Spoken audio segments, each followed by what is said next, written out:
नमस्कार दोस्तों, ई पाठशाला के यूट्यूब चैनल पे आप सबका स्वागत है। और मैं दीपक कुमार एक बार फिर से आपके लिए इतिहास का एक बहुत ही महत्वपूर्ण टॉपिक लेकर के आया हूँ। जैसा कि आप लोग जानते हैं कि हम लोग अभी फ़िलहाल में कुछ दिनों से जो अध्ययन के स्रोत चैप्टर है प्राचीन भारत के इतिहास के अंतर्गत, तो उस चैप्टर को हम लोग पढ़ रहे थे। और उसमें मैंने तकरीबन 7 से 8 वीडियोज अपलोड किए हैं, जिसमें कि हम लोग जो प्रमुख ब्राह्मण ग्रंथ थे वहाँ तक हम लोग पढ़ चुके थे। एक सेगमेंट हम लोग का इस चैप्टर में बाकी रह गया था, और उसको हम लोग जानते हैं गैर धार्मिक साहित्य, और उसके बाद में एक और रहा था हम लोग का जो गैर ब्राह्मण साहित्य था। तो इन दोनों के बारे में आज हम लोग को देखना है, ठीक है। तो चलिए आज का जो हम लोग का क्लास है वो हम लोग स्टार्ट करते हैं। सबसे पहले हम लोग जिस चीज के बारे में चर्चा करने वाले हैं वो है गैर ब्राह्मण, ध्यान दीजिए, गैर ब्राह्मण साहित्य। इसके बारे में हम लोग सबसे पहले चर्चा करेंगे कि गैर ब्राह्मण साहित्य क्या होते हैं, ठीक है, और इनसे संबंधित परीक्षा की दृष्टि से कौन कौन से महत्वपूर्ण प्रश्न पूछे जा सकते हैं, इसको आज हम लोग समझेंगे। चलिए इसको स्टार्ट करते हैं। सबसे पहले इसमें हम आपको बता दें कि गैर ब्राह्मण साहित्य के अंतर्गत उन सभी साहित्यों को रखा गया है जिनका कि ब्राह्मण धर्म से कोई संबंध नहीं था।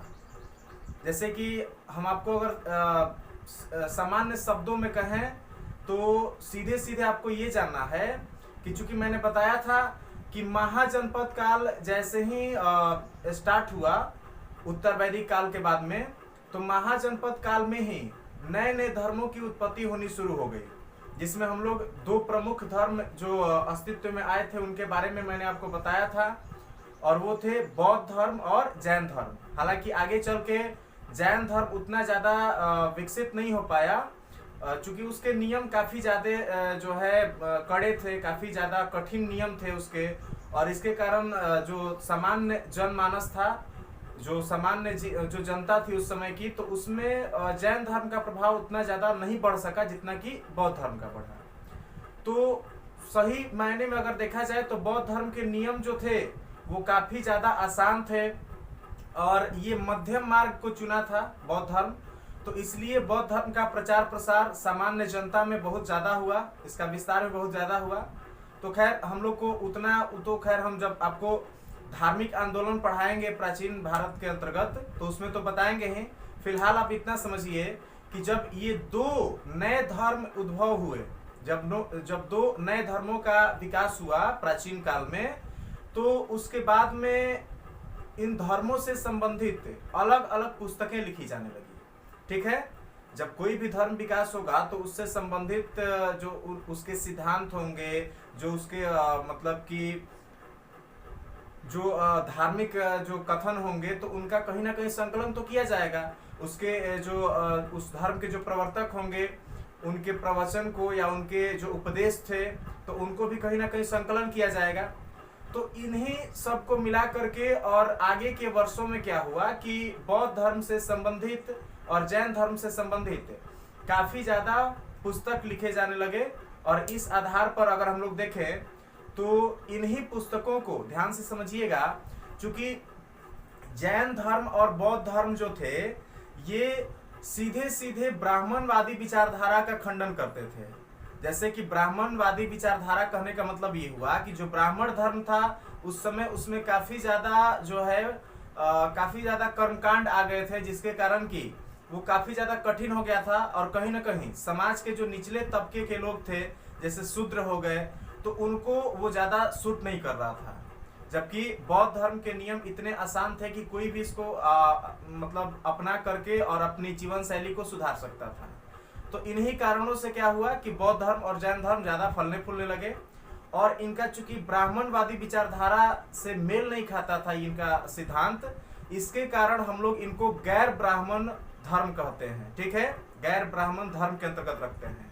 और इसी के आधार पर हम लोग कह सकते हैं कि जैन धर्म और बौद्ध धर्म जो हैं यही किसके अंतर्गत रखे जाएंगे, तो गैर ब्राह्मण साहित्य के। यानी कि गैर ब्राह्मण साहित्य कितने प्रकार के, दो प्रकार के। कौन कौन? तो इसमें एक आपका हो जाएगा, ध्यान दीजिए, बौद्ध साहित्य। एक क्या हो जाएगा, तो बौद्ध साहित्य। और दूसरा वाला का अगर हम लोग देखें तो ये हो जाएगा आपका जैन साहित्य। ध्यान दीजिए, एक आपका क्या हो जाएगा, बौद्ध साहित्य, और दूसरा क्या होगा, जैन साहित्य। अब जो है हम लोग मेन इन दोनों के बारे में बात करेंगे कि बौद्ध साहित्य प्रमुख कौन कौन से लिखे गए थे प्राचीन काल में, उसके बाद में जैन साहित्य प्राचीन काल में कौन कौन से लिखे गए थे जो कि प्रमुख थे, उनके सिद्धांत क्या थे, उन पुस्तकों में किन बातों का वर्णन किया गया था, उसको हम लोग संक्षिप्त में यहाँ पे समझेंगे। क्योंकि हम लोग को मेन कॉम्पिटिटिव एग्जाम की व्यू से तैयारी करना है, हम लोग को कोई बहुत ज्यादा ज्ञाता नहीं बनना है इन सारी चीजों के बारे में, हमको कोई धर्म प्रचार नहीं करना है, सिर्फ और सिर्फ क्या करना है, कॉम्पिटिटिव एग्जाम की दृष्टि से जो चीजें महत्वपूर्ण है उनको हम लोग को इसमें से छान करके निकालना है। तो चलिए, बौद्ध साहित्य जो है इनके बारे में सबसे पहले हम लोग समझेंगे। बौद्ध साहित्य, बौद्ध साहित्य में आपको हम बता दें कि बौद्ध साहित्य में जो प्रमुख बौद्ध साहित्य हैं वहां उनका कुछ नाम हम यहाँ पे आपको पहले बता दे रहे हैं। सबसे प्रमुख जो बौद्ध साहित्य है वो है त्रिपिटक। ध्यान दीजिए, बौद्ध साहित्य में सबसे प्रमुख क्या है जी, तो त्रिपिटक है। ये सबसे मेन आपको जो है, त्रिपिटक सबसे मेन साहित्य है बौद्ध साहित्य। त्रिपिटक के अंतर्गत आमतौर पे 3 जो पुस्तकें हैं वो रखी जाती हैं, जिनमें से सबसे पहला अगर हम लोग देखें त्रिपिटक के अंतर्गत, तो सबसे पहला जो है इसी को हम लोग कहते हैं विनय पिटक। क्या कहते हैं जी, विनय पिटक। बौद्ध धर्म में सबसे प्रमुख पुस्तक त्रिपिटक, और त्रिपिटक के 3 पार्ट कौन कौन, विनय पिटक, दूसरा जो है उसको हम लोग कहते हैं सूत पिटक, ठीक है, सूत पिटक, और तीसरा जो है इसी को हम लोग कहते हैं अभिधम्म पिटक। अभिधम्म पिटक, अभिधम्म पिटक। तो चलिए ध्यान से सुनिएगा, त्रिपिटक के कितने पार्ट, 3, विनय पिटक, सूत पिटक और अभिधम्म पिटक। अब थोड़ी थोड़ी बात इनके बारे में डिटेल हम लोग देखेंगे, ध्यान से सुनिए। विनय पिटक की अगर हम लोग बात करें तो विनय पिटक को बताने से पहले हम आपको एक छोटी सी चीज बता देना चाहते हैं कि बौद्ध धर्म जो है, तो बौद्ध धर्म में बुद्ध के सिद्धांतों को जो है, बुद्ध के सिद्धांतों में एक मिलता है त्रिरत्न, ठीक है, और त्रिरत्न के अंतर्गत बुद्ध, धम्म और संघ, ये 3 चीजों का वर्णन मिलता है। उसको हम आगे आपको जब बौद्ध धर्म पढ़ाएंगे तो उसमें पूरा विस्तार से बताएंगे। फिलहाल समझिए कि बौद्ध धर्म के त्रिरत्न थे, जिसमें से बुद्ध, धम्म और संघ थे, और इसी संघ के जो नियम थे, ध्यान दीजिए, संघ के जो नियम थे, संघ के नियम, तो उस संघ के नियम को ही किसमें रखा गया, विनय पिटक में रखा गया। विनय पिटक में किसको रखा गया, तो बौद्ध धर्म के संघ के नियमों को रखा गया था। क्लियर है। अब थोड़ा सा और आगे बढ़िए, सूत पिटक की अगर हम लोग बात करें तो ध्यान से समझिएगा कि सूत पिटक में जो बौद्ध धर्म के धार्मिक सिद्धांत थे, धार्मिक सिद्धांत जो थे बौद्ध धर्म के, तो उन धार्मिक सिद्धांतों का वर्णन जो है किसमें मिलता है, सूत पिटक में मिलता है। जबकि अगर हम लोग यहाँ पे अभिधम्म पिटक की बात करें तो इसमें बौद्ध दर्शन के बारे में हमें जानकारी मिलती है। बौद्ध दर्शन, तो बौद्ध दर्शन का जानकारी किससे मिलेगा, अभिधम्म पिटक। बौद्ध धर्म के धार्मिक सिद्धांतों का वर्णन किसमें मिलेगा, सूत पिटक, ठीक है। और विनय पिटक में किसका वर्णन मिलेगा, तो संघ के नियमों का वर्णन मिलेगा। ये आपका त्रिपिटक से संबंधित कहानी था। अब थोड़ा सा और आगे चलते हैं, क्या सिर्फ एक ही थोड़ी पुस्तक था, और भी पुस्तक थे। और इसमें अगला अगर हम लोग देखें तो ध्यान दीजिए, एक पुस्तक मिलता है आपको जिसको हम लोग कहते हैं जातक। और जातक की अगर बात करें तो जातक में आपको ध्यान देना है कि इस पुस्तक में जो महात्मा बुद्ध थे, तो बुद्ध के पूर्व जन्म जो था, पूर्व जन्म, तो बुद्ध के पूर्व जन्म की ये एक कहानी टाइप की पुस्तक है कि बुद्ध जो हैं उनका पहले कौन कौन सा जन्म हुआ था, पिछले जन्म में वो किस रूप में थे, इन सारी बातों का संकलन जो है जिस पुस्तक में किया गया है, उस पुस्तक का नाम क्या है, जातक है। क्लियर है। अब जो है थोड़ा सा और आगे बढ़िए। इसके अलावे जब आप और बुद्ध धर्म से संबंधित पुस्तकों की बात कीजिएगा तो आपको दो अन्य पुस्तक मिलेंगे, जिसमें से एक मिलेगा दीपवंश, ठीक है, एक आपको दीपवंश मिलेगा और एक शायद एग्जैक्ट हमको ध्यान नहीं आ रहा है, एक जो है उसको हम लोग कहते हैं महावंश। क्लियर है। दीपवंश और महावंश। तो ये दो पुस्तक जो हैं, इनसे हमें मौर्यकालीन जो समाज है, मौर्यकालीन जो समाज है उसके बारे में हमें जानकारी मिलती है। ये बात आपको क्लियर रखना है। आपसे यही प्रश्न पूछेगा कि दीपवंश और महावंश से किस काल के बारे में जानकारी प्राप्त होती है। तो आपको याद रहेगा कि मौर्य काल से संबंधित जो भी मौर्य काल का जो सामाजिक जीवन था उसके बारे में हमें दीपवंश और महावंश नामक पुस्तक से पता चलता है। और ये दोनों पुस्तक किस धर्म से संबंधित है, तो ये बौद्ध धर्म से संबंधित है। क्लियर है। चलिए और थोड़ा सा आगे लेके चलते हैं आपको। इसी में आपको हमने जब ये चैप्टर शुरू किया था तभी मैंने आपको बताया था कि एक पुस्तक मिलेगा और इस पुस्तक का नाम है मिलिंद पन्हो। इस पुस्तक का क्या नाम है जी, तो मिलिंद पन्हो नाम है। और ध्यान से समझिए, मिलिंद पन्हो के लेखक भी आपसे पूछा जाएगा कि मिलिंद पन्हो के लेखक कौन थे। तो ध्यान से समझिएगा कि इसके अगर हम लोग लेखक की बात करें तो ये थे नागसेन। मिलिंद पन्हो के लेखक कौन थे, नागसेन थे। ठीक है। और इसमें अगर हम लोग देखें कि किस चीज का वर्णन किया गया है तो आपको बता दें कि मिलिंद पन्हो जो पुस्तक है इसमें यवन शासक थे जिनका नाम था मिनांडर। ठीक है। तो यवन शासक मिनांडर के बारे में इसमें वर्णन मिलता है मिलिंद पन्हो में। इसके बाद अगर हम लोग और देखें तो ध्यान से समझिए, एक और पुस्तक आपको मिलेगा जिसका नाम है कथावस्तु। इस पुस्तक का क्या नाम है जी, कथावस्तु। और कथावस्तु के बारे में अगर हम लोग बात करें तो आपको ध्यान रखना है कि जैसे कि आगे जब आप बौद्ध धर्म पढ़िएगा तो उसमें आपको मिलेगा कि आगे चल के महात्मा बुद्ध की मृत्यु के बाद में जो बौद्ध धर्म था वो दो खंडों में विभाजित हो गया था, जिसमें से एक जो खंड था उसको हम लोग हीनयान के नाम से जानते हैं और दूसरा वाला जो है उसको हम लोग महायान के नाम से जानते हैं। तो कथा वस्तु जो है ये हीनयान जो शाखा थी बौद्ध धर्म की, उस हीनयान शाखा से ही संबंधित था। कथा वस्तु किससे संबंधित था, तो हीनयान शाखा से संबंधित था। और इसमें आमतौर पे जो महात्मा बुद्ध थे तो महात्मा बुद्ध के जीवन शैली को, उनके पूरे जीवन काल में जो जो घटनाएं घटी थी उन सारी घटनाओं को इसमें कथाओं के, छोटे छोटे कथाओं के रूप में वर्णन किया गया है। क्लियर है। अब जो है थोड़ा सा एक दो पुस्तक के बारे में हम आपको बता दें और इसी में हम आपको बताएं तो ध्यान दीजिए, एक पुस्तक मिलेगा आपको दिव्यावदान। ध्यान दीजिए जी, दिव्यावदान। और इसी में एक और पुस्तक आपको मिलेगा ललित विस्तर। ध्यान दीजिए, दिव्यावदान और ललित विस्तर। इन दोनों के बारे में सबसे पहली चीज आपको याद रखना है कि दिव्यावदान और ललित विस्तर ये दोनों किससे संबंधित है, तो ये महायान जो शाखा थी उससे संबंधित थे। ठीक है। दिव्यावदान और ललित विस्तर जो बौद्ध धर्म से संबंधित पुस्तक लिखे गए, ये किससे संबंधित थे, तो ये आपको महायान शाखा से संबंधित थे।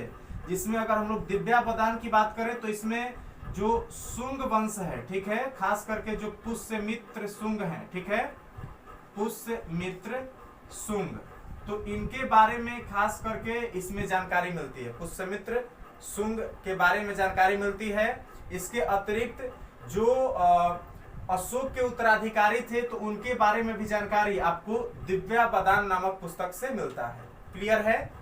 अगली चीज, अगर हम लोग ललित विस्तर की बात करें तो ललित विस्तर में ही महात्मा बुद्ध को देवता माना गया है।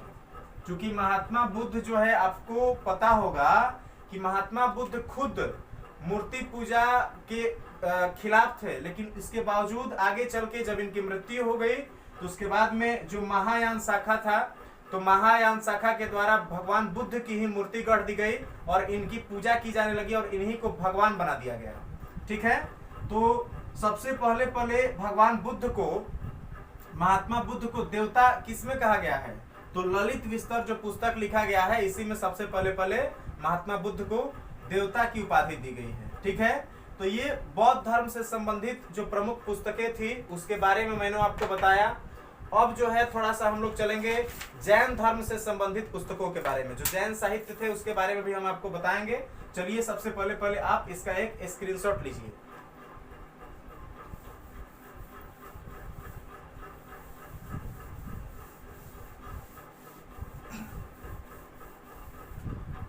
चलिए ध्यान दीजिए, अगला जो हम लोग को देखना है प्राचीन भारत के इतिहास से संबंधित अगर हम लोग पुस्तक की बात करें तो वो थे जैन साहित्य। जैन साहित्य, और जैन साहित्य के बारे में ध्यान देना है। इसमें आपको 3-4 पुस्तकें हैं जो कि काफी महत्वपूर्ण है और उनसे संबंधित आपसे परीक्षा में प्रश्न पूछे जाएंगे, जिसमें से सबसे पहले हम आपको बताएं तो वो मिलेगा आपको कल्प सूत्र। इसके बाद में दूसरा हम लोग देखें तो वो था भगवती सूत्र। ठीक है, भगवती सूत्र, ये 2 सबसे महत्वपूर्ण पुस्तकें हैं। तीसरी अगर हम लोग महत्वपूर्ण पुस्तक की बात करें तो इसी में आपको मिलेगा भद्रबाहु चरित्र। ठीक है, भद्रबाहु चरित्र, भद्रबाहु चरित्र मिलेगा। उसके अलावा अगर हम लोग देखें जैन साहित्य में अगर हम लोग और देखें तो इसी में आपको मिलेगा परिशिष्ट पर्वन। परिशिष्ट पर्वन, ध्यान दीजिए, ये 4 जो महत्वपूर्ण जैन साहित्य है उसको आप लोग को देखना है। इसको हम आपको बताएं उससे पहले आपको ध्यान देना है कि जो जैन साहित्य हैं तो जैन धर्म से संबंधित पुस्तकों के लिए एक विशेष प्रकार के शब्द का प्रयोग किया जाता है और इन्हें हम लोग आगम कहते हैं। ठीक है, जैन धर्म के जो भी साहित्य हैं, जो भी पुस्तकें हैं, उन पुस्तकों को किस नाम से संबोधित किया जाता है? तो आगम कहा जाता है। क्लियर है? इससे संबंधित प्रमुख पुस्तकें कौन कौन? तो कल्प सूत्र, भगवती सूत्र, इसके बाद में भद्रबाहु चरित्र और परिशिष्ट पर्वन, ये आपको ध्यान रखना है। क्लियर है? अब जो है इन पुस्तकों से संबंधित एक एक 2-2 महत्वपूर्ण बातों को हम लोग देखेंगे। कल्प सूत्र की अगर हम लोग बात करें तो कल्प सूत्र से ही हमें जैन धर्म का इतिहास पता चलता है। जैन धर्म का इतिहास जो है ये किस पुस्तक से पता चलता है? तो कल्प सूत्र नामक पुस्तक से पता चलता है, जिसके अगर हम लोग यहाँ पे अगर हम लोग देखें तो कल्प सूत्र के अगर हम लोग रचयिता की बात करें, ध्यान दीजिए, तो कल्प सूत्र के रचयिता जो हैं वो थे भद्रबाहु। भद्रबाहु, तो ध्यान से समझिएगा, कल्प सूत्र से हमें किस चीज के बारे में जानकारी मिलती है? तो जैन धर्म के इतिहास की जानकारी मिलती है। इसके रचयिता कौन थे? तो भद्रबाहु थे। क्लियर है? अब जो है थोड़ा सा हम लोग को और आगे ध्यान से समझना है। दूसरा जो सबसे महत्वपूर्ण पुस्तक है, इसको हम लोग ऐसा मानते हैं या इससे कहीं ना कहीं इतिहासकारों का ये मत है कि हमें महावीर स्वामी से संबंधित जो भी जानकारियां मिलती हैं उसका सबसे जो प्रमुख स्रोत है वो कौन सा है? भगवती सूत्र। यानी कि इससे हमें महावीर के बारे में जानकारी मिलती है। जो महावीर स्वामी थे, ध्यान दीजिए, तो महावीर स्वामी के बारे में जानकारी का सबसे बड़ा स्रोत जो है वो कौन सा है? भगवती सूत्र है। तो ये आपको जैन धर्म से संबंधित प्रमुख पुस्तकें थी जिनके बारे में हम लोग अभी पढ़े। इससे ज्यादा आपको जैन धर्म से संबंधित पुस्तकों के बारे में प्रश्न नहीं पूछे जाएंगे। अब जैन धर्म जब पढ़ाएंगे तो उसमें 1-2 पुस्तक हो सकता है कि और भी हमें मिल जाए, तो उसको वहां पे हम लोग देख लेंगे। फिलहाल आप इतना समझ लीजिए। अब जो है इसके बाद में अगला जो मेन हम लोग का आज का टॉपिक होगा वो होगा गैर धार्मिक साहित्य। ध्यान दीजिए, अगला जो हम लोग टॉपिक देखने वाले हैं वो कौन सा है जी? तो गैर धार्मिक साहित्य। ध्यान दीजिए, गैर धार्मिक साहित्य। और गैर धार्मिक साहित्य की बात करें तो इसमें मैंने बताया था कि इसमें हम लोग को 2 प्रकार के साहित्यों के बारे में पढ़ना होगा।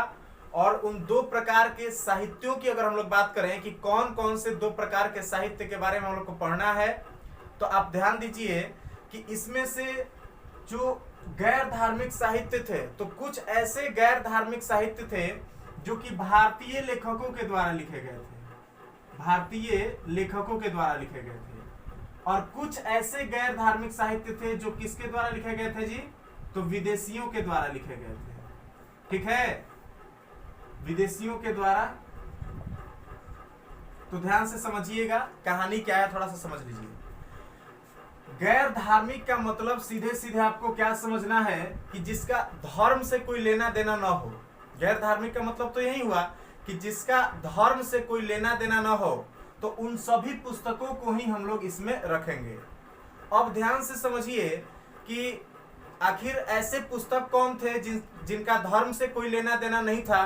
तो आपको ध्यान देना है कि प्राचीन काल में बहुत सारे ऐसे राजा थे जिनके दरबार में दरबारी कवि रहते थे, बहुत अच्छे अच्छे विद्वान रहते थे।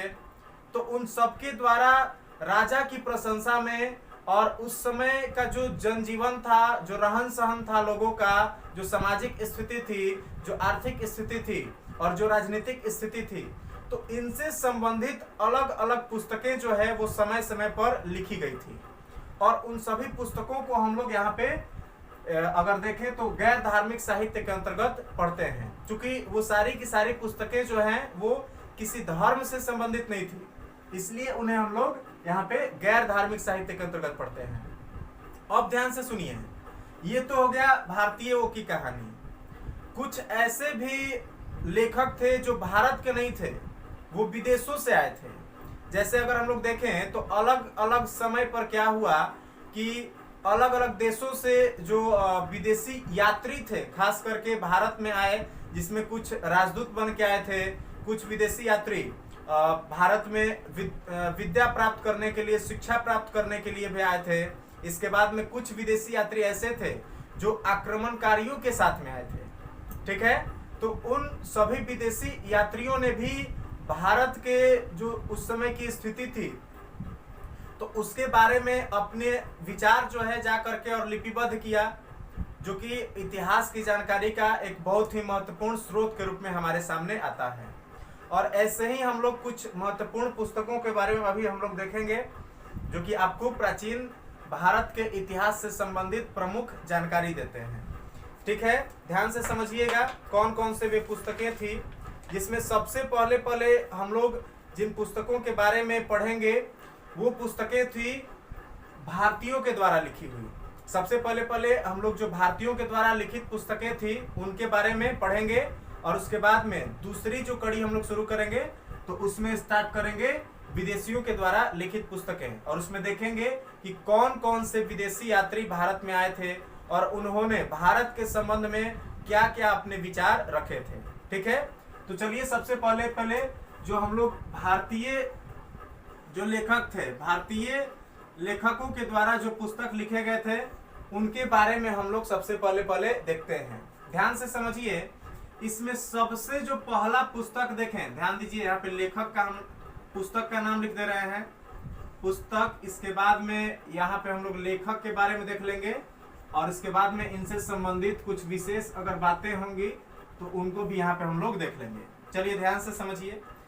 सबसे पहली अगर हम लोग पुस्तक की बात करें तो आपको ध्यान देना है, एक पुस्तक लिखा गया था जिसका नाम था अष्टाध्यायी।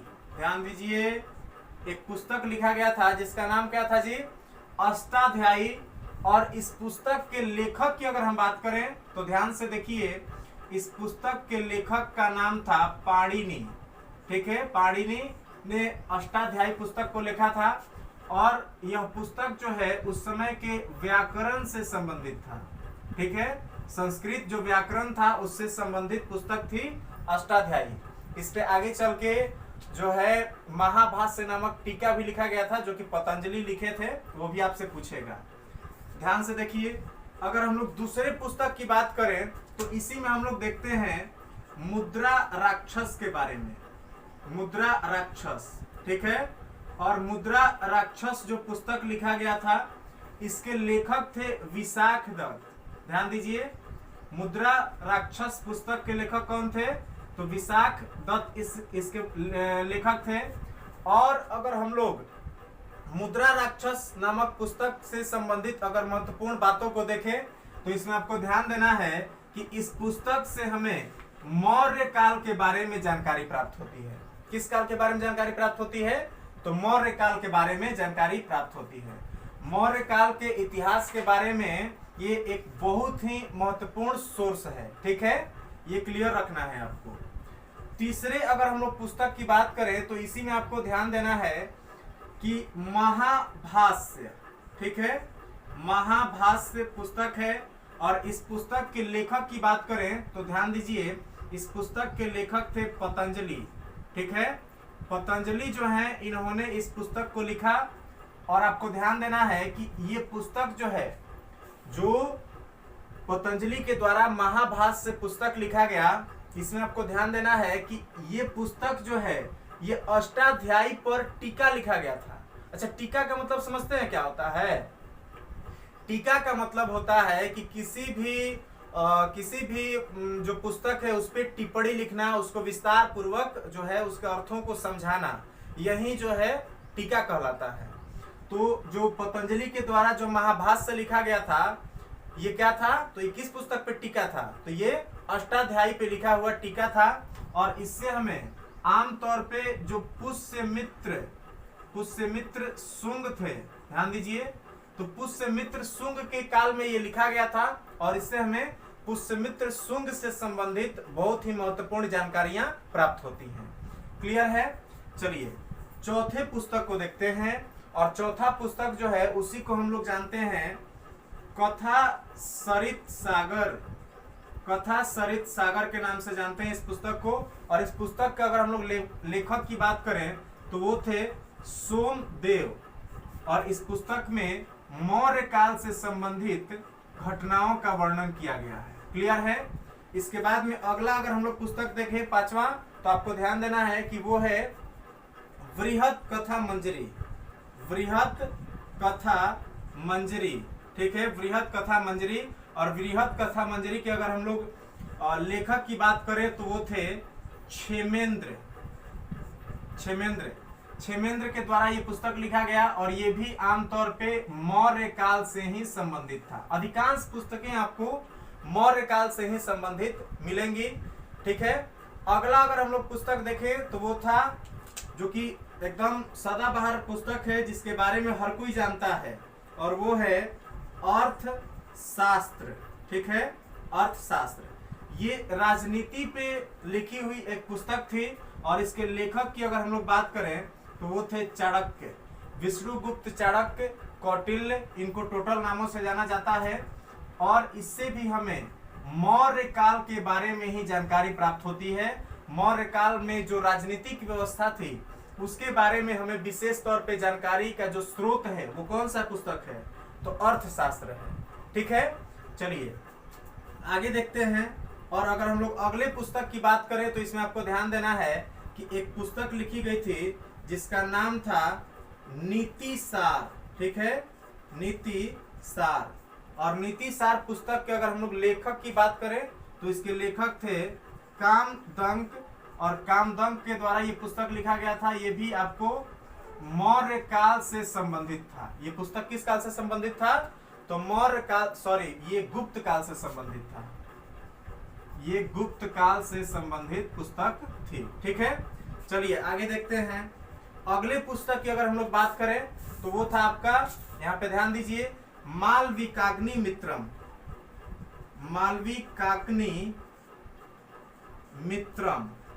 और मालविकाग्नि मित्रम के बारे में जैसा कि आप लोग जानते होंगे, ये एक बहुत ही महत्वपूर्ण कवि के द्वारा लिखा गया पुस्तक है जिनका नाम था कालिदास। कालिदास के द्वारा वैसे और भी पुस्तकें लिखी गई थी। इन्हीं के द्वारा अगर हम लोग देखें तो अभिज्ञान शाकुंतलम जो पुस्तक लिखा गया था वो भी कालिदास के द्वारा ही लिखा गया था। तो मालविकाग्नि मित्रम का है, या फिर यहाँ पे हम लोग देखें मालविकाग्नि मित्रम का है, या फिर अभिज्ञान शाकुंतलम का है। इन दोनों पुस्तकों के लेखक कौन थे? कालिदास। और इन पुस्तकों में अगर हम लोग देखें तो इनमें शुंग वंश के बारे में खास करके जानकारी मिलती है। शुंग वंश के बारे में और मौर्योत्तर काल के बारे में मुख्य रूप से इस पुस्तक में जानकारी मिलती है। अगली पुस्तक की अगर हम लोग बात करें तो ध्यान से देखिए, अगला जो पुस्तक लिखा गया था उसी को हम लोग जानते हैं मृच्छ कटिकम। मृच्छ कटिकम, और मृच्छ कटिकम जो पुस्तक लिखा गया था इसके लेखक का नाम था शूद्रक।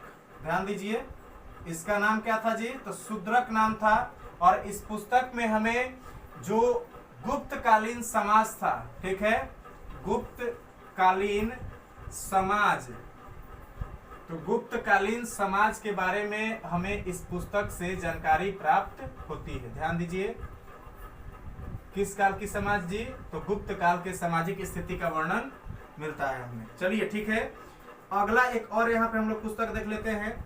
और अगर हम लोग अगले पुस्तक की बात करें तो वो है आपका हर्ष चरित्र। हर्ष चरित्र, और इसको सब लोग जानते होंगे कि हर्ष चरित्र जो है ये बाण भट्ट के द्वारा लिखा गया था। किसके द्वारा? बाण भट्ट के द्वारा। और इससे हमें जो उस समय एक राजा थे जिनका नाम था हर्षवर्धन, तो हर्षवर्धन के बारे में हमें जानकारी मिलती है हर्ष चरित्र से, जिसे लिखने वाले व्यक्ति कौन थे? तो बाण भट्ट थे। ठीक है, इसका पहले आप एक स्क्रीनशॉट लीजिए, उसके बाद में और हम लोग 3-4 पुस्तकें हैं जिनके बारे में देखेंगे। ठीक है, चलिए जल्दी से स्क्रीनशॉट लीजिए। चलिए यहाँ पे हम लोग देख लेते हैं ऊपर की ओर,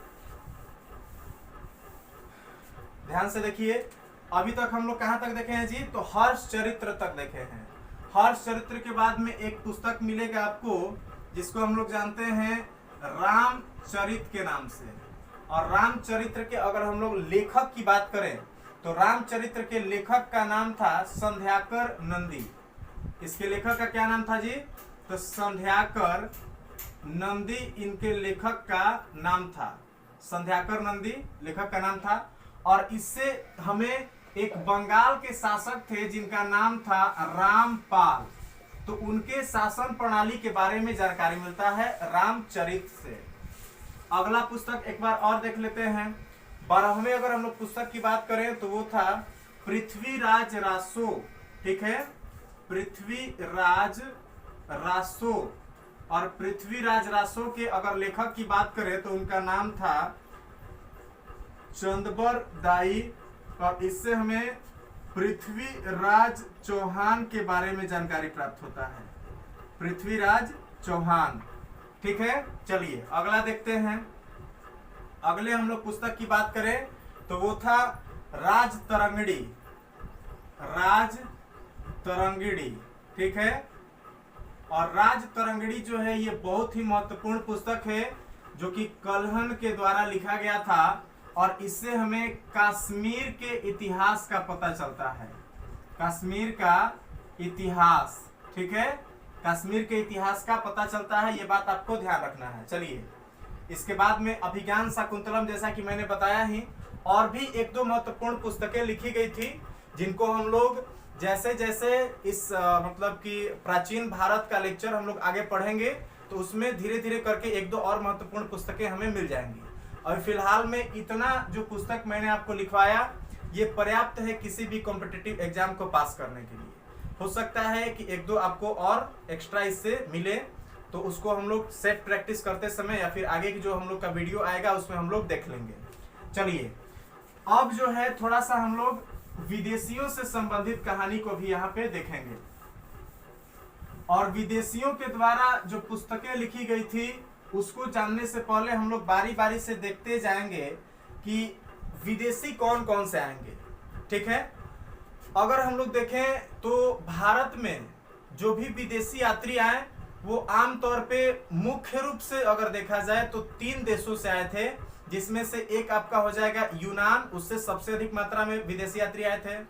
दूसरा अगर हम लोग देखें तो वो था आपका चीन, उससे भी लगभग 4 से 5 विदेशी यात्री भारत में आए थे। उसके बाद में अरब से आमतौर पे 2 विदेशी यात्रियों का हम लोग नाम यहाँ पे देखेंगे। ठीक है, जिसमें से हम लोग देखें तो एक आपका इब्न बतूता हो जाएंगे, मोरक्को निवासी, और उसके बाद में इसी में हम लोग देखेंगे एक और अल बुरूनी के बारे में। ठीक है, चलिए तो सबसे पहले पहले एक एक करके हम लोग देखते हैं। और सबसे पहले पहले जो यूनानी लेखक आए थे, यूनानी जो यात्री आए थे, उन्हीं के बारे में हम लोग, यूनानी और जो ईरान से आए थे उनके बारे में हम लोग देखेंगे। ध्यान से देखिए, सबसे पहले पहले हम लोग देखें तो एक विदेशी यात्री आए थे जिनका नाम था टेसियस। ठीक है, टेसियस। टेसियस जो है ये ईरान के राजवैद्य थे। ठीक है, ईरान के राजवैद्य थे और ये भारत में जब आए तो भारत से काफी ज्यादा प्रभावित हुए थे और भारत के बारे में इन्होंने काफी कुछ लिखा भी था। हालांकि इनकी जो भी रचनाएं थी वो कहीं ना कहीं बहुत ज्यादा भ्रामक थी। ठीक है, और विश्वास योग्य नहीं थी, इसलिए इनके जो यात्रा वृत्तांत था उसको उतनी ज्यादा मान्यता प्राप्त नहीं की गई। ठीक है, उसके बाद में अगर हम लोग देखें तो इनके बाद में एक और आए थे जिनका नाम था हेरोडोटस। तो हेरोडोटस ने भी भारत के बारे में बहुत कुछ लिखा। इन्हीं के द्वारा एक पुस्तक लिखा गया था हिस्टोरिका। हिस्टोरिका नामक पुस्तक किसके द्वारा लिखा गया था? हेरोडोटस के द्वारा। और हेरोडोटस को ही हम लोग इतिहास का पिता भी कहते हैं, इतिहास का पिता, क्योंकि इन्होंने सबसे पहले पहले हिस्ट्री की कोई बुक लिखी थी और वो बुक कौन सी थी? हिस्टोरिका थी। क्लियर है? चलिए आगे देखते हैं। इसके बाद में देखा जाए तो तीन जो लेखक थे वो सिकंदर के साथ आए थे। सिकंदर चूंकि एक आक्रमणकारी था और उसके साथ तीन लेखक आए थे, जिसमें अगर हम लोग देखें तो आपको मिलेंगे एक निरयाकस। ठीक है, निरयाकस। इसके बाद में आपको मिलेंगे अरिस्टोबुलस, अरिस्टोबुलस। और उसके बाद में अगर हम लोग देखें तो एक थे आनेसिक्रिटस। ठीक है, आनेसिक्रिटस। तो ये तीन लेखक जो थे ये किसके साथ आए थे? तो सिकंदर के साथ आए थे, सिकंदर के साथ आए थे। इन्होंने भी अपने यात्रा वृत्तांत लिखे, ये भी उतने ज्यादा पॉपुलर नहीं रहे। ठीक है, मेन इनके बाद में जो आया लेखक जिसका नाम था, यहाँ पे देखें हम लोग तो मेगास्थनीज। मेगास्थनीज ये मेन था जहां से कि हम लोग बहुत सारे प्रश्न परीक्षा में कर सकते हैं। मेगास्थनीज जो है इसके बारे में अगर हम लोग बात करें तो सबसे पहली चीज ध्यान देना है कि ये सेल्यूकस निकेटर का राजदूत था। किसका राजदूत था? तो सेल्यूकस निकेटर का राजदूत था। ठीक है, निकेटर का राजदूत। मेगास्थनीज कौन था? तो ये सेल्यूकस निकेटर का राजदूत था और इसी के द्वारा एक पुस्तक लिखा गया जिसको हम लोग जानते हैं इंडिका के नाम से। ठीक है, इसके द्वारा जो पुस्तक लिखा गया उसको हम लोग किस नाम से जानते हैं जी? तो इंडिका के नाम से। ये बात ध्यान रखना है। मेगास्थनीज कहाँ का निवासी था? यूनान का। किसके दरबार में आया था ये भी पूछेगा, ध्यान दीजिए। तो मेगास्थनीज जो है ये चंद्रगुप्त मौर्य के दरबार में आया था। किसके दरबार में? चंद्रगुप्त मौर्य जो हैं उनके दरबार में ये सबसे पहले पहले जो है आया था यहाँ पे भारत में। और चंद्रगुप्त मौर्य के शासन प्रणाली से संबंधित बहुत सारी बातों को इसने लिखा अपने इंडिका पुस्तक में। और इसके इंडिका पुस्तक से भी हमें किस काल के बारे में जानकारी मिलती है? तो आपको ध्यान देना है कि इसके इंडिका से हमें मौर्य काल के बारे में विशेष तौर पे जानकारी मिलती है, क्योंकि ये मौर्य काल में ही भारत आया था इसलिए। ठीक है, चलिए मेगास्थनीज के बाद में अगर हम लोग देखें तो ध्यान देना है कि इसके बाद में एक और मिलेंगे आपको जिनका नाम था डाइमेकस। डाइमेकस। ठीक है, डाइमेकस जो है ये बिंदुसार के दरबार में आए थे। ध्यान दीजिए, बिंदुसार यही चंद्रगुप्त मौर्य के पुत्र थे जिनका नाम था बिंदुसार।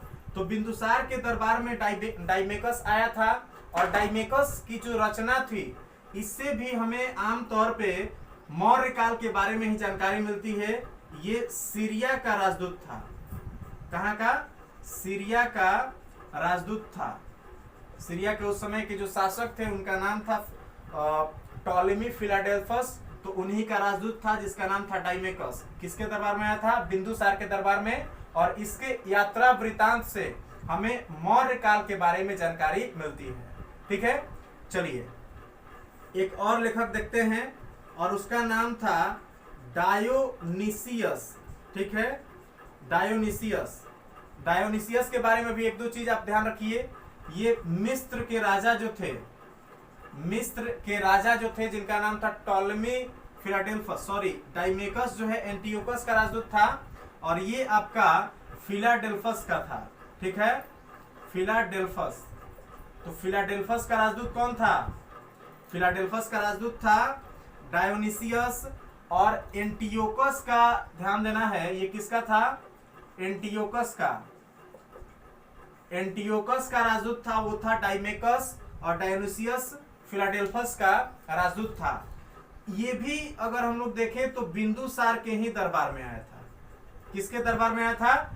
बिंदुसार के दरबार में आया था। और इसने भी अपना जो यात्रा वृतांत लिखा उसको हम लोग अगर देखें तो उसमें आमतौर पे मौर्य काल के बारे में ही जानकारी प्राप्त होती है।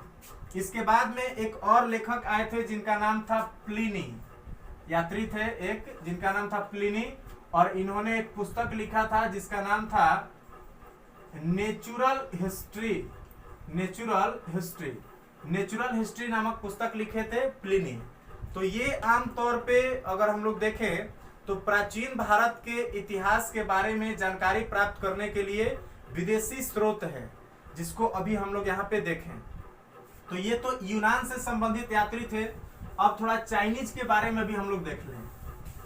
चाइनीज यात्रियों की बात करें तो इसमें 4 या 5 चाइनीज यात्री आए थे, उनको अभी हम लोग यहाँ पे देखेंगे। ध्यान से देखिए, जो चीनी यात्री आए थे तो चीनी यात्री में अगर हम लोग देखें तो ये आमतौर पे सारे के सारे जो हैं भारत में शिक्षा प्राप्त करने के लिए आए थे, क्योंकि उस समय बौद्ध धर्म की शिक्षा का एक बहुत ही बड़ा केंद्र था हमारे बिहार राज्य में ही, जिसका नाम था नालंदा विश्वविद्यालय। और उस नालंदा विश्वविद्यालय में ही ये सारे के सारे जो विद्यार्थी थे, चाइनीज विद्यार्थी जो थे, वो भारत में शिक्षा ग्रहण करने के लिए आते थे। ठीक है, और उनमें सबसे पहले अगर हम लोग देखें तो ध्यान दीजिए, सबसे पहला जो यात्री आया था उसी का नाम था फाहियान।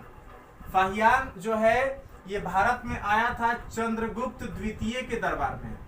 चंद्रगुप्त जो सेकंड था, चंद्रगुप्त द्वितीय, उसके दरबार में फाहियान आया था। और इसका जो यात्रा वृतांत है उससे हमें आमतौर पे गुप्त काल के बारे में जानकारी प्राप्त होती है। दूसरा जो आया उसको हम लोग जानते हैं संयुगन के नाम से। दूसरा जो यात्री आया था वो कौन सा था? संयुगन। और संयुगन जो है ये लगभग 518 ईस्वी में भारत में आया था, ये बात आपको ध्यान रखना है। और ये बौद्ध धर्म की शिक्षा लेने के लिए बोध गया में आया था, सॉरी नालंदा विश्वविद्यालय में आया था। और साथ ही साथ वहां पे जो बोध गया वाला जो इलाका है उधर भी इसने काफी मात्रा में जो है अपना यात्रा किया और वहां के लोगों के जीवन शैली से संबंधित जो भी प्रमुख बातें थी वो इसने अपने यात्रा वृतांत में लिखा। ठीक है, चलिए इसके बाद में तीसरा अगर हम लोग यात्री देखें चाइनीज तो वो था वेनसोंग। ठीक है, वेनसोंग। तो ध्यान दीजिए, जब कोई बोले वेनसोंग तो मतलब समझ लीजिए कि हर्षवर्धन हो जाएगा। हर्षवर्धन, ध्यान दीजिए, हर्षवर्धन। वेनसोंग किसके शासनकाल में आया था? तो हर्षवर्धन के शासनकाल में आया था। और जब हर्षवर्धन के शासनकाल में आया था तो बस क्लियर है कि इसका जो यात्रा वृतांत होगा उस किससे संबंधित होगा? हर्षवर्धन से ही संबंधित होगा। इसका जो यात्रा वृतांत है उससे भी संबंधित प्रश्न आपसे पूछा जा सकता है। वेनसोंग जो है इसके यात्रा वृतांत का नाम है सियुकी। वेनसोंग के यात्रा वृतांत का नाम क्या है? सियुकी। और एक और महत्वपूर्ण आपको वेनसोंग से संबंधित पूछेगा कि वेनसोंग जब आया था भारत में तो उस समय नालंदा विश्वविद्यालय जो है वहां पे ये शिक्षा प्राप्त करने के लिए आया था। और नालंदा विश्वविद्यालय के उस समय जो कुलपति थे, ध्यान दीजिए, नालंदा विश्वविद्यालय जो है तो उसके कुलपति के बारे में भी आपसे प्रश्न पूछ सकता है कि कौन थे। तो ध्यान देना है, कि ह्वेनसांग जब भारत आया था तो उस समय नालंदा विश्वविद्यालय के जो कुलपति थे उनका नाम था शीलभद्र। नालंदा विश्वविद्यालय के जो कुलपति थे उनका नाम क्या था? शीलभद्र था। ठीक है, तो ये प्रमुख बातें थी जो हमने ह्वेनसांग के बारे में देखा। अगला हम लोग एक और देख लेते हैं और वो थे इत्सिंग। ठीक है, ये सबसे लास्ट में आए थे और ये 7वीं सदी में लगभग जो है हम लोग देखें तो 700 ईस्वी के लगभग में ये मतलब कि 600 से 700 के बीच में लगभग भारत में आए थे। और इनका उद्देश्य जो था वो भी भारत से बौद्ध धर्म से संबंधित ग्रंथों की जानकारी प्राप्त करना था। मतलब बेसिकली जो चाइनीज यात्री आए थे ये टोटल भारत में शिक्षा प्राप्त करने के उद्देश्य से ही आए थे, ये आपको ध्यान रखना है। ठीक है, चलिए अब जो है हम लोग को थोड़ा सा जानकारी लेना है जो अरबी लेखक आए थे तो उनके बारे में। अरबी लेखक की बात करें तो आमतौर पे ये सबसे लास्ट में आने वाले विदेशी यात्री थे, जो कि जब अरबों का भारत पे आक्रमण होने लगा तो उस समय लगभग से ये भारत में आए थे। ठीक है, और इसमें अगर हम लोग प्रमुख यात्रियों की बात करें तो एक आपको मिलेंगे अल बरूनी। ठीक है, अल बरूनी, और दूसरे जो मिलेंगे वो मोरक्को निवासी थे जिनका नाम था इब्न बतूता। इब्न बतूता और अल बरूनी, इन दोनों के बारे में आपको पढ़ना है। इब्न अल बरूनी जो है ये महमूद गजनवी के साथ में आया था। महमूद गजनवी का जब भारत पे आक्रमण हुआ तो उसके साथ में अल बरूनी आया था और इसने एक पुस्तक लिखा था जिसे हम लोग किताबुल हिंद कहते हैं। किताब उल हिंद, या इसी को हम लोग तहकीक ए हिंद भी कहते हैं। तहकीक ए हिंद, तो तहकीक ए हिंद या किताब उल हिंद के लेखक कौन थे, ये आपसे प्रश्न पूछा जाएगा तो कौन थे? अल बरूनी थे। ठीक है, चलिए इब्न बतूता के बारे में भी थोड़ा सा बात कर लिया जाए। इब्न बतूता जो है ये सबसे पहली चीज की ये मोरक्को के निवासी थे। ठीक है, मोरक्को के निवासी थे और भारत में आने के बाद में इन्होंने एक पुस्तक लिखा था जिसे हम लोग जानते हैं किताब उल रेहला के नाम से। ठीक है, किताब उल रेहला के नामक पुस्तक के लेखक कौन थे? तो वो थे इब्न बतूता। तो ये प्रश्न आपको यहाँ से पूछे जाएंगे, ध्यान देना है। चलिए उसके बाद में एक यात्री है जो कि आया था तिब्बत से, उसका नाम था तारानाथ। ठीक है, तारानाथ कहाँ से आया था जी? तो ये आया था तिब्बत से, ध्यान दीजिए तिब्बत से ये विदेशी यात्री आया था और इसके द्वारा भी 2 पुस्तकें लिखी गई थी, जिसको अगर हम लोग देखें तो एक का नाम है कंग्यूर और दूसरे का नाम है तंग्यूर। तो कंग्यूर और तंग्यूर जो पुस्तक लिखे गए थे उसके लेखक के बारे में भी आपसे कभी कभार प्रश्न पूछा जा सकता है। तो उन दोनों पुस्तकों के लेखक कौन थे? तारानाथ थे।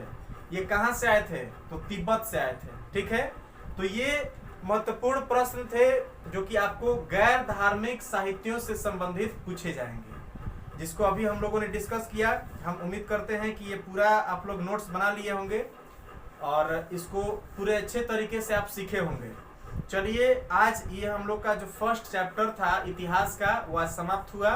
अब अगले वीडियो से हम लोग सबसे पहले जो प्रागैतिहासिक काल था जिसमें हम लोग पाषाण काल के बारे में और ताम्र पाषाण काल के बारे में पढ़ेंगे, तो उसको हम लोग अगले क्लास में शुरू करेंगे। ठीक है, चलिए तब तक के लिए विदा लेते हैं हम आपसे और मिलते हैं एक बार फिर से एक नए वीडियो के साथ।